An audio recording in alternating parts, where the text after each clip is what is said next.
오늘 나눌 하나님 말씀은 마태복음 28장 11절에서 20절입니다.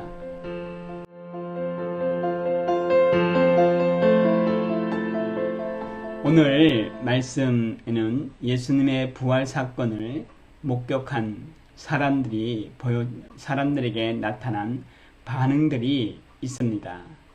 먼저 로마 군인들의 반응을 잠깐 살펴보면 이들은 대제사장에게 가서 이 부활 사건을 말을 하게 됩니다. 그런데 이 소식을 들은 대제사장과 장로들은, 아마 이 장로들은 대부분 사내들인 공의의 의원들이었을 텐데요. 이들이 하는 그 행동이 뭐였냐면 돈을 주고 로마 군인을 매수하게 됩니다. 한마디로, 야, 내가 돈 줄 테니까 너희 돈 받고, 꽤 많이 줬다고 해 있어요. 꽤 많은 돈을 주고 너희들 이거 그냥 제자들이 훔쳐갔다 그래라. 만약 빌라도의 귀에 들어가서 너희가 불이익을 받을지도 모르겠지만 그건 걱정하지 말아라. 우리가 다 커버해 주겠다. 우리가 도와주겠다. 걱정하지 마. 이렇게 돈으로 사람을 매수하게 되는 거죠.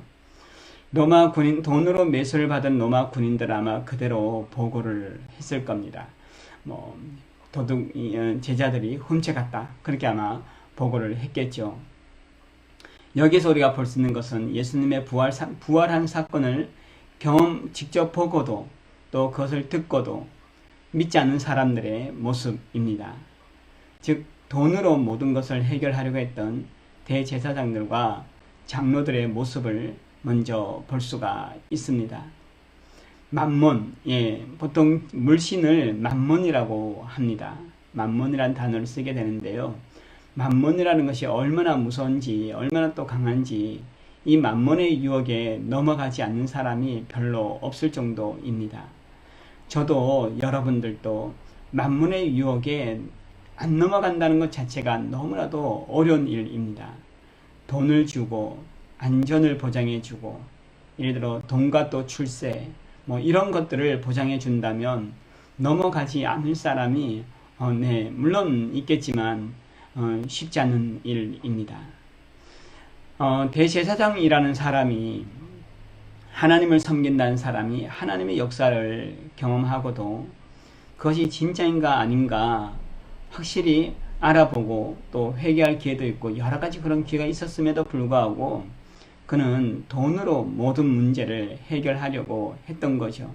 자신의 잘못된 재판, 또 예수님을 죽이자고 앞장섰던 일들, 이 모든 치부가 드러날 것이 두려웠을 수도 있을 것이고 끝까지 예수님을 부인하고 싶은 마음도 있었을 것입니다. 이 모든 마음이 만몬 앞에 무릎을 꿇게 한 것입니다. 그리고 만몬신의 힘을 이용해서 자신의 뜻을 자신이 옳았다, 이것을 증명하고 싶었겠죠. 결국 하나님을 잘 섬긴다고 착각을 했던 사람들이었습니다. 제사장이나 장로들이나 다 자신들은 하나님을 잘 섬긴다라고 믿고 싶었겠지만 그들은 하나님을 섬긴 것이 아니라 만몬을 섬기고 있었던 것입니다. 오늘을 살아가는 저와 여러분들도 우리 주님께서 하신 말씀을 마음에 새길 때에 이렇게 말씀해 주셨습니다. 사람이 하나님과 재물을 겸하여 섬길 수 없다. 이때 재물이 만몬이라는 단어를 쓰셨거든요. 결국 저와 여러분들이 무엇을 섬길 것인가? 하나님이냐 아니면 만몬이냐? 모든 사람들에게 끊임없는 유혹, 또 죄 가운데 빠지게 하고 또 하나님을 섬기지 못하게 하는 이 만몬신, 정말 강하고 우리가 그 만몬신의 유혹을 이기기 힘들지만 우리가 믿음으로 결단하고 하나님 앞에 하나님만을 섬기기로 그렇게 결단한다면 하나님께서 저와 여러분들이 만몬에게 절하지 아니하도록 그 믿음을 지켜 주실 것입니다. 부디 저와 여러분의 신앙은 만몬신의 무릎을 꿇는 신앙이 아니라 하나님만 섬길 수 있는 그런 신앙이 되기를 주님의 이름으로 축복을 드립니다. 돈이면 다 되는 것이 아닙니다. 돈으로 부활의 소식을 틀어막을 수 있는 것도 아니고요. 돈으로 믿음을 살 수 있는 것도 아니고 돈으로 성령의 역사를 살 수 있는 것도 아닙니다.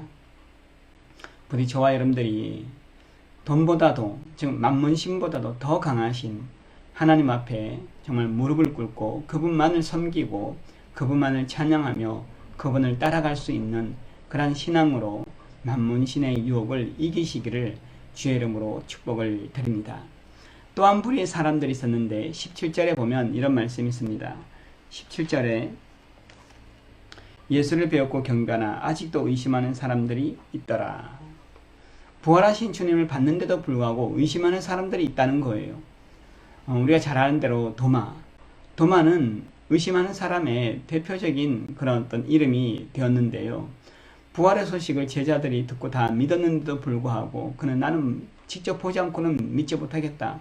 그때 예수님께서 그 믿음 없는 의심하는 도마에게 나타나셔서 내 손을 내 옆구리에 넣어보고 못자국 넣은 손을 만져보아라. 도마가 그때 나의 주 나의 하나님 그러지 않아요. 그때 예수님께서 이렇게 말씀하십니다. 보지 않고 믿는 자가 더 복되도다. 네, 보지 않고 믿는다는 것이 쉽지 않습니다. 봐도 믿기 어려운데 보지 않고 믿는다는 것이 얼마나 어렵겠습니까? 저와 여러분은 그 누구도 주님의 부활을 직접 목격한 사람들은 아니지만 그럼에도 불구하고 저와 여러분들 안에 부활에 대한 믿음이 있음으로 인하여 하나님께 감사하고 또 그 믿음이 있음으로 인하여 참 어떤 면에 있어서는 기쁘고 행복한 일이죠. 정말 복받은 일이죠. 때때로 우리가 믿지만 믿음이 없을 때가 있습니다. 의심이 들 때가 있습니다.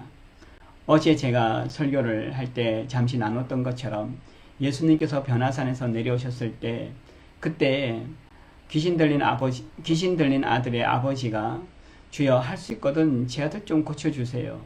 예수님께서 할 수 있거든이 무슨 말이냐, 믿는 자에게는 능치 못한 일이 없느니라 이렇게 말씀하셨잖아요. 그때 아버지의 고백이 어떤 고백이었습니까?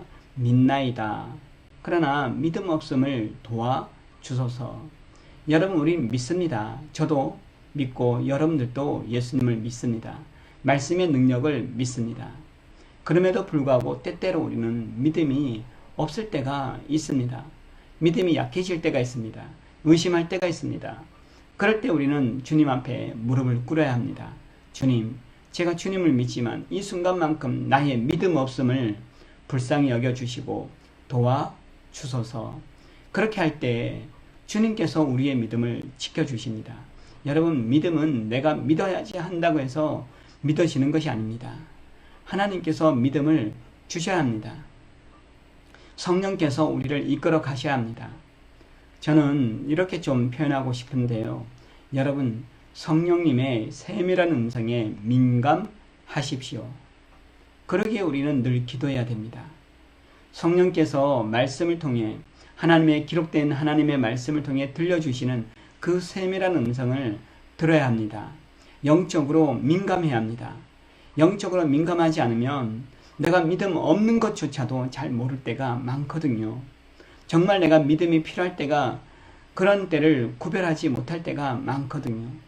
부디 저와 여러분들이 늘 기도하고 말씀 속에 성령께서 들려주시는 하나님의 음성, 하나님의 말씀을 들을 수 있는 영적으로 민감한 사람이 되기를 주님의 이름으로 축복을 드립니다. 그래서 의심하는 자가 아니라 또 만몬신 앞에 절하는 자가 아니라 오직 주의 부활의 소식을 모든 민족에게 전할 수 있는 사람, 모든 민족으로 제자를 삼을 수 있는 사람, 주님의 나라를 위해 기도하며 참여할 수 있는 사람, 그러한 주님의 제자로 살아가기를 주님의 이름으로 축복을 드립니다. 기도하겠습니다.